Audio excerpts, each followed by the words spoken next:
मारेगाव येथे एका अल्पवयीन मुलीवर अत्याचार झाल्याची घटना घडली।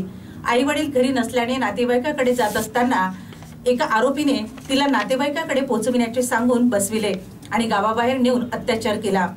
दरम्यान या प्रकरणी तरुणाविरुद्ध गुन्हा दाखल करण्यात आलाय।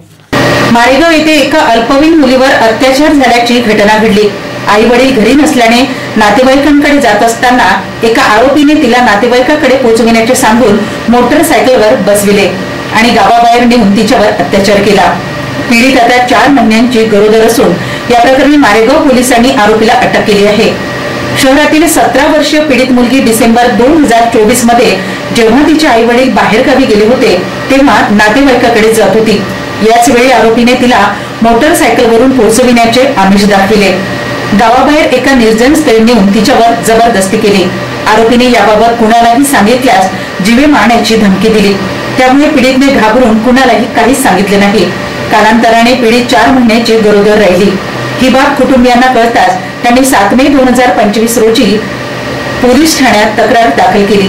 पोलिसांनी तत्काळ पोक्सो कायदा अंतर्गत गुन्हा नोंदवून आरोपीला अटक केली।